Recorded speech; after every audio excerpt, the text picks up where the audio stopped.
All right, welcome to Perdido Key Gaming. Skipped the day, but got a lot of stuff done out in the yard yesterday. Been pretty nice weather ever since the rain, finally passed by and everything like that. I know I was going to do some Rollmaster, which is pretty much my favorite role-playing game system, especially second edition. But today we're going to do wargaming instead. A pretty complex war game. It's probably not as complex as some games, but in this case, it's really complex. So anyway, Starfleet Battles. It's based on the Star Trek universe and everything like that. Came out in the late 70s, I want to say. It came out from Amarillo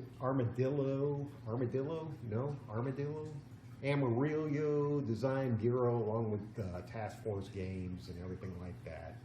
Somehow they got some sweetheart deal with, I guess it was Paramount, who had control of the Star Trek universe, or the whole genre, not genre, but the whole Star Trek deal. So somehow they got a deal, a small company in Texas, they got some deal, and they had a bunch of other games, I can't remember, Battle Wagon. Anyway, all these games came out in little Ziploc baggies, and you could get these Ziploc baggy war games for, I want to say, $5, $6 or something like that. Anyway, it had Starfleet Battles came out, and it doesn't have any terrain or anything like that. You played on a hex grid, and you pretty much flew your Federation ships around, your Klingon ships around, your Romulans. They had just a few races, few ships back then. You had your standard Enterprise type cruiser and everything like that, and very, very, very few ships.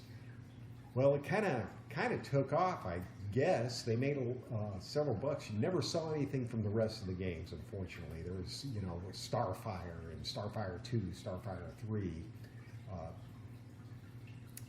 But Starfleet Battles pretty much, took off, and they had any number of, it went from being a Ziploc baggy game to what you see here. I'm not sure if this was, I think this was the Captain, yeah, this is the Captain's Edition. Really complex game. I mean, the basic stuff is pretty easy. I mean, you move and you shoot. And you don't move, X number of hexes per turn. You moved along slowly and took your chances firing and activating systems, and you had shields, which took away some of the damage. But then you started taking internal hits, and the internal hits would damage systems. So each of your units was, basically its own entity. So you'd fly your ships, and it was all two-dimensional, of course. There was no three-dimensional thinking, which those of us who played Starfleet Battles were laughing during the movie, what was that, The Wrath of Khan? And he said, well, Khan only thinks in two-dimensional space. So it was interesting. It was like, I wonder if they're taking a dig at Starfleet Battles. But anyway, it was very basic. This is basic stuff. Starship descriptions, the races involved, which were or nations involved, I should say. You had the Klingons, the Romulans, Kzinti, you had the Gorns, the Hydrons, and of course, Federation Klingons, I think I said that. And basically, the basic stuff, pretty easy. Basic ships, basic stuff. You ended up in the same pack, of course, was the Advanced Missions rulebook with advanced game rules and more starships, and they say mission assignments, but that was scenarios. So the advanced missions rulebook had more stuff, and you know, it's extremely involved, as you can see. Lots of tables, systems. They had rules for everything interacting with everything. Okay, so how phasers interacted, how plasma torpedoes interacted with shields, how, you know, what systems could do what. Transporters, you literally could, you know, try to knock down somebody's shields and then board them with, you know, boarding parties and try to take over their ship, which would be an entirely game within the game, as it were.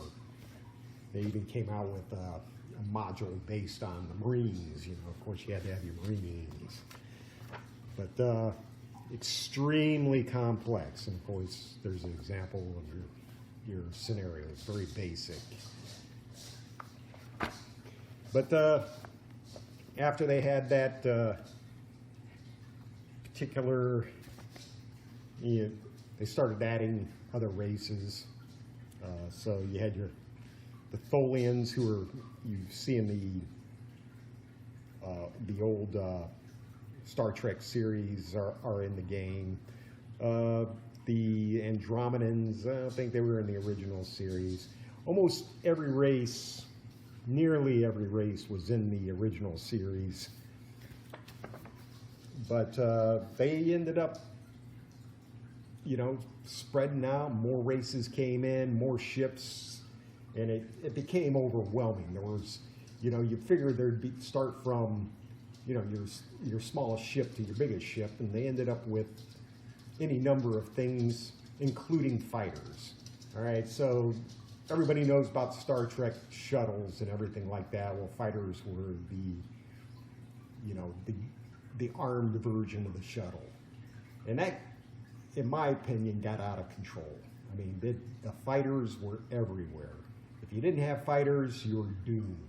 Although fighters fairly, you know, don't have shields, and they're fragile, but the amount of firepower that can be tacked onto a fighter in order to do, you know, you're not going fighter versus fighter. It's fighter versus ship, ship versus fighter, you know, back and forth, and it was pretty crazy. They, you know, more ships would be added. This is an example of, you know, the SSD ships system display book that came along with all these modules. And you'd be chipping out, you know, 12, 13, 14 bucks for these modules, as they were. But it would add more, you know, more ships, more stuff to play with, lots of options. I think that's what, you know, what people like. They like the options. You know, it's the guys who designed this had some military background and everything like that, so you know, they understood. You know, most of the time, you know, you didn't have ship X, you know, which, you know, destroyer cruiser missile boat, you know, type thing. They actually went with stuff that sounded reasonable. You know, destroyer leaders, destroyers, frigates. All the way down to, you know, the fighters. So once you run out of stuff, you start making stuff up. So most of the stuff these days, it's for the game, ends up being, well, what if the Klingons got a hold of a Federation cruiser and armed it with their own stuff? You know? So that's kind of sad. I mean, you run, there's just very, I mean, once you go from point A to point, you know, E, once you go from fighter to battleship, there's, what are the rest of these things that you're making up doing, you know? Just like in the United States Navy, or, you know, any other kind of Navy, you have ships that do certain things, and that's what they're, you know, based around. Back in World War II, you know, a frigate, for example, was a fairly small anti-submarine warfare ship that, that's what they did.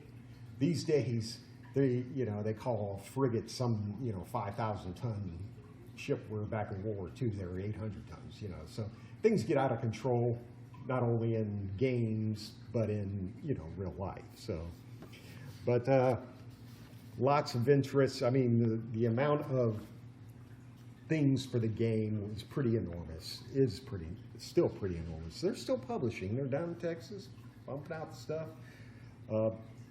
Fighters, like I said, were huge, are huge. So the number of ships that had fighters and, things like that, and what they call bombers were just bigger fighters. Could take more damage, could do more stuff. Somebody's attempt at translating and using Cyrillic characters.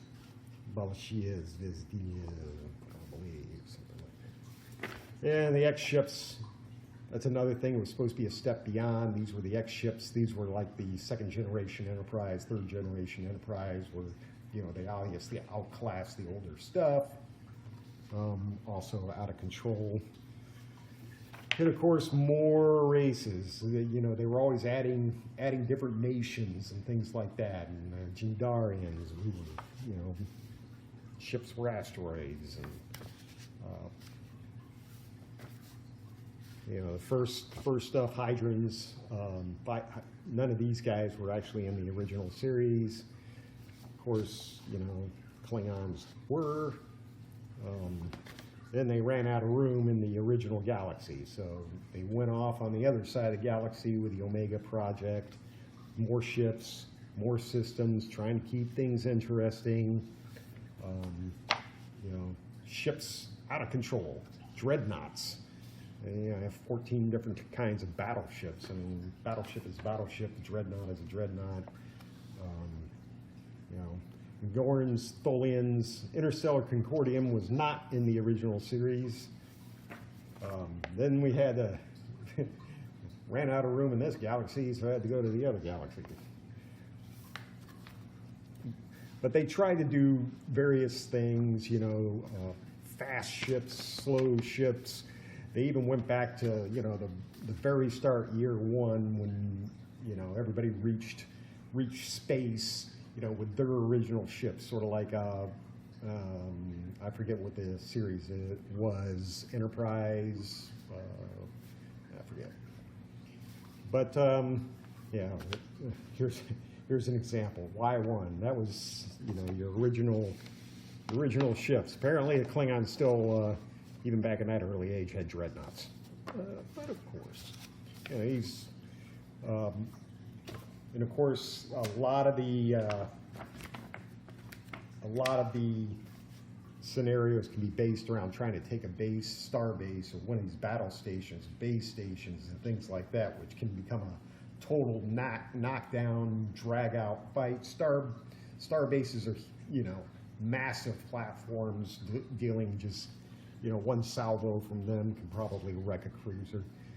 But basically, that's it. It was a great. It is a great game. It can get a little out of control, especially when you have numerous players with, they could have multiple ships each, trying to keep track of each ship that's, moving along at what they call impulses. There's 32 impulses in a turn, and ships move depending on their speed. But you can up and down your speed, which may be of tactical advantage. It's absolutely complex game. So if you do get into it, which I highly recommend, if you want to play a war game that's, on a simple map, there's some, tactical considerations and things like that. But yeah, definitely, try it out. Frigate versus frigate, Federation versus Romulans, or Federation versus, of course, the Klingons, in some of the series and some of the movies, of course, Klingons are buddies, everything like that. But in this game, it's pretty much the Klingons are, the Klingons, and the Federation are the good guys, quotation, but definitely a fun game. Could be very suspenseful, especially since you don't know what your opponent is up to. The Romulans had cloaking devices, just like in the original series, not in the movies. In the movies, everybody had cloaking devices apparently, but it can be very suspenseful, very complex. But try it out. It's gonna, Starfleet Battles, Task Force Games, Amarillo Design Bureau designed it back almost 40 plus years ago. It's still going. Check it out.